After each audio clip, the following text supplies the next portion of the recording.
Good morning students. Hindi की कक्षा में आप सभी का स्वागत है। आज का हमारा टॉपिक है समश्रुति भिन्नार्थक शब्द।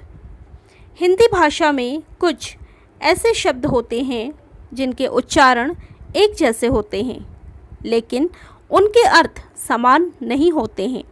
ऐसे शब्दों को हम समश्रुति भिन्नार्थक शब्द कहते हैं। तो चलिए पढ़ते हैं कुछ ऐसे ही समश्रुति भिन्नार्थक शब्द। सबसे पहले जो शब्द है वो है अंश। अंश का अर्थ होता है कंधा और दूसरा शब्द है अंश। अंश का अर्थ होता है हिस्सा। अज का अर्थ ब्रह्मा। अजा का अर्थ होता है बकरी। जो बोलने में तो एक समान लगते हैं, परंतु दोनों के अर्थ में विभिन्नता होती है। फिर शब्द है अली। अली का अर्थ भंवरा और अली का अर्थ सखी। अचल का अर्थ पर्वत और अचला का अर्थ होता है पृथ्वी। अलख का अर्थ होता है बालों की लट तथा अलख का अर्थ होता है अदृश्य।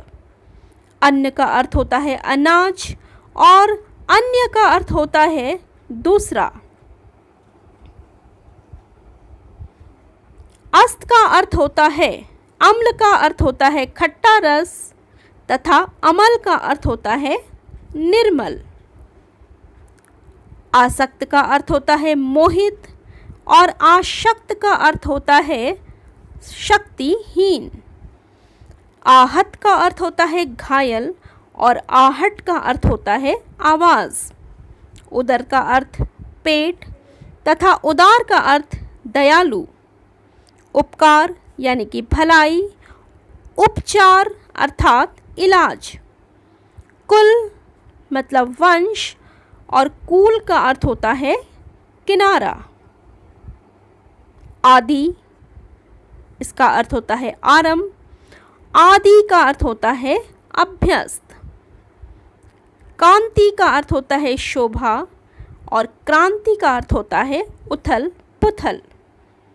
ग्रह अर्थात नक्षत्र। ग्रह अर्थात घर। गर्व यानी घमंड और गर्भ यानी कि कोख। ज्वर बुखार। ज्वार समुद्री तूफान। चिर का अर्थ होता है सदैव और चीर का अर्थ होता है वस्त्र। दिन यानी कि दिवस और दीन अर्थात गरीब। दीप अर्थात दीपक। द्वीप अर्थात टापू। नीर का अर्थ पानी। नीड़ का अर्थ घोंसला। पवन मतलब वायु। पावन मतलब पवित्र। परिणाम का अर्थ फल और परिमाण का अर्थ होता है मात्रा। प्रहर यानी कि घड़ी और प्रहार यानी कि आक्रमण।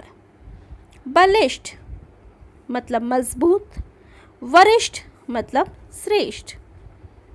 प्रसाद अर्थात कृपा। प्रसाद अर्थात महल।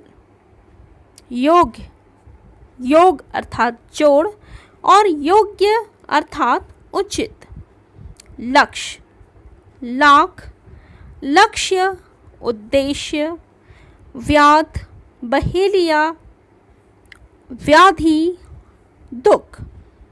सुत मतलब पुत्र और सूत का अर्थ होता है कच्चा धागा। तो हाफेली के कोर्स में जो समश्रुति भिन्नार्थक शब्द हैं वो आपके हैं अंश से लेकर सूत तक। तो इस पाठ में बस इतना ही। धन्यवाद।